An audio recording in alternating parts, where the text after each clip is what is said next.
High YouTube viewers, আমি আরাফাত আছি আপনাদের সাথে। আজ আমি আপনাদের সামনে একটা ভিডিও নিয়ে আসছি। সেটা হচ্ছে কমান্ডের মাধ্যমে কিভাবে আমরা একটা ফোল্ডার তৈরি করতে পারি, ফোল্ডার ডিলিট করতে পারি, ফোল্ডারটা রিনেম করতে পারি। তো আমরা যে ইন্টারফেসটা দেখতে পারছি এটা হচ্ছে গ্রাফিক ইউজার ইন্টারফেস। এই ইন্টারফেসে আমরা খুব সহজে একটা ফাইল তৈরি করতে পারি, ফাইলটা ডিলিট করতে পারি, কিন্তু এই কাজটা আমরা কমান্ডের মাধ্যমে করতে পারি। তো কিভাবে কমান্ডের মাধ্যমে আমরা এই কাজটি করতে পারি সেটা আমি আজ আপনাদের সামনে দেখাবো। তো চলুন আমরা প্রথমে যাই। তো প্রথমে আপনি আপনার কিবোর্ডের উইন্ডো কি প্লাস আর এই কমান্ডটা দিলেই আপনার রান ওপেন হবে। আমি আবার দেখাচ্ছি, উইন্ডো কি প্লাস আর, দেখেন রান ওপেন হয়েছে। তো আমি এখানে লিখব সিএমডি, সিএমডি দিয়ে এন্টার দিব। তো দেখেন এই যে আমার কমান্ড ইন্টারফেস ওপেন হলো।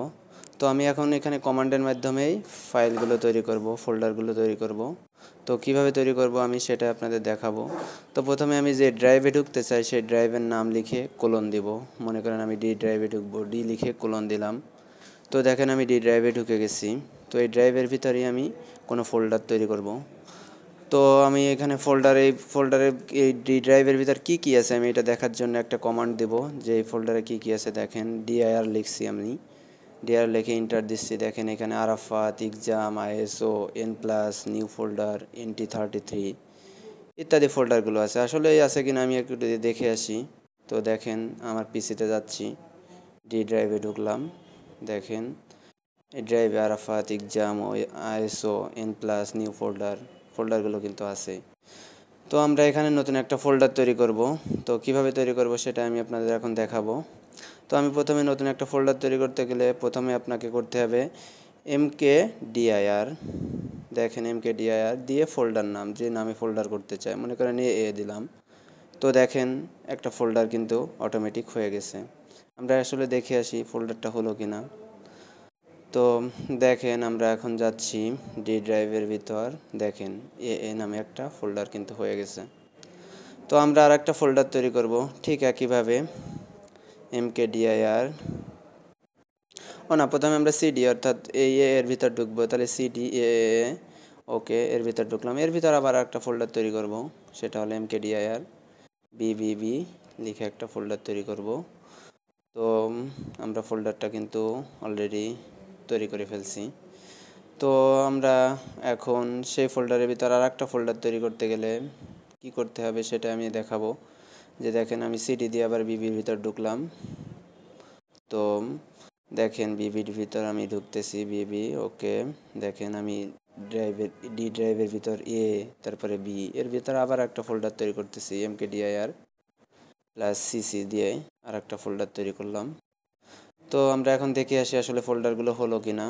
তো দেখেন ডি ড্রাইভের ভিতর আমি যাই, তার ভিতর বি, তার ভিতর CC নামে তিনটা ফোল্ডার কিন্তু আমি তৈরি করে ফেলছি। তো এভাবে কমান্ডের মাধ্যমে আমরা কিন্তু ফোল্ডার তৈরি করা শিখে ফেললাম। এখন আমি আপনাদের দেখাবো যে ফোল্ডারটার ভিতর আরও যদি ফোল্ডার তৈরি করতে চাই তাহলে কিন্তু একইভাবেই আমরা কিন্তু ফোল্ডারগুলো তৈরি করে ফেলবো। তো এটা কিন্তু খুব কঠিন কাজ না। আমরা যদি রিনেম করতে চাই তাহলে আমরা কি করতে হবে, দেখেন রিনেম লিখলাম, রিনেম রেখে যে ফোল্ডারটা রিনেম করতে চাই সেটা করে ফেলবো। দেখেন সিসি আমি যদি রিনেম করতে চাই, মনে করেন সিসিকে রিনেম করব, রিনেম লিখে সিসি লিখলাম, এবার আমি নাম দিব আরাফাত। ওকে, দেখেন সিসি কিন্তু এখন আরাফাত নামে একটা ফোল্ডার হয়ে যাবে। আমি যদি এখন দেখে আসি, দেখেন সিসি ফোল্ডারটা যে নামে ছিল সে নাম হয়ে আমি যে নামে দিছি সেই নামেই কিন্তু হয়ে গেছে, এই যে। তো এভাবে আমরা কিন্তু কোনো ফোল্ডারটা আমরা রিনেমও করতে পারবো। তো রিনেম করার পরে আমরা এখন আপনাদের আরও কিছু কমান্ড দেখাবো। আমি এখন মনে করেন সিডি লিখলাম, সিডি লেখার পরে আরাফাত ফোল্ডারে ঢুকলাম। দেখেন আমি সিডি লেখার পরে আরাফাত ফোল্ডারে ঢুকছি। এখন আমি যদি ব্যাকে আসতে চাই, আমি যদি পিছনে যেতে চাই, অর্থাৎ আমি যদি আরাফাত থেকে বিবিতে যেতে চাই, তাহলে আমার কমান্ড দিতে হবে সিডি স্পেস দুইটা ডট দিলে আমি দেখেন বিবি আসছি। আবার যদি আমি সিডি ডট ডট ডি তাহলে আমি এর ভিতর আসবো। এভাবে কিন্তু আমি ব্যাকেও যেতে পারবো কমান্ডের মাধ্যমে।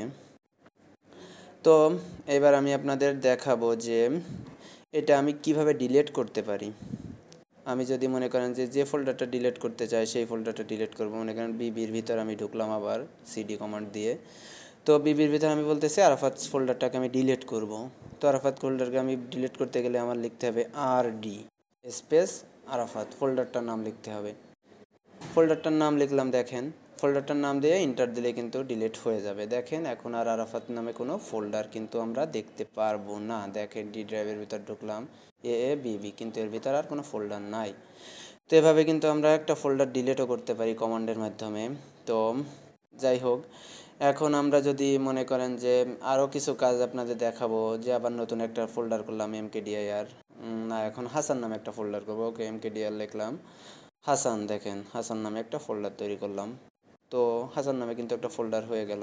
তো বি ড্রাইভের ভিতর কিন্তু হাসান নামের একটা ফোল্ডার আছে। তো এখন যদি আমি মনে করেন যে একটা ড্রাইভের ভিতর আর একটা ড্রাইভ যদি থাকে, বা একটা ফাইলে অনেক ইনফরমেশন যদি থাকে, তাহলে আমি ডিলিট করতে গেলে কিন্তু আমার এই আরডি কমান্ড দিলে কিন্তু হবে না, তখন আমার একটু অন্যরকম কমান্ড দিতে হবে। তো দেখেন আমি এখন ডি ড্রাইভের ভিতর আছি, এখন সিডি লিখলাম, সিডি দিয়ে ড্রাইভের ভিতর আমি ঢুকছি।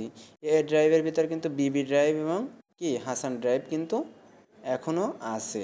এখন যদি আমি আপনাকে যেটা বললাম, যে এক ড্রাইভের ভিতর যদি অনেকগুলো ফাইল থাকে বা ইনফরমেশন থাকে, আপনার কোনো ডকুমেন্ট থাকে, বা একটা ফোল্ডারের ভিতর আর একটা ফোল্ডার থাকে, তাহলে কিন্তু আপনাদের ডিলিট করতে গেলে অন্য কমান্ড দিতে হবে, সে সময় কিন্তু আর হবে না।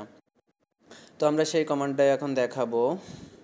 দেখেন আমি আপনাদের এখন যে কমান্ডটা দিচ্ছি সেটা হচ্ছে, যে আপনার কোনো ফোল্ডারের ভিতর যদি অনেক কোনো ডকুমেন্ট থাকে, ইনফরমেশন থাকে, বা কোনো ফাইলের ভিতর যদি আরও ফাইল থাকে, তাহলে কিন্তু আমি যে কমান্ডটা এখন দেখাবো সেই কমান্ডটা আপনাদের কাজে লাগবে। অর্থাৎ আরডি লিখলাম, স্পেস লিখলাম, স্ল্যাশ দিলাম এস, এখন আমি ফোল্ডারের নাম দিব।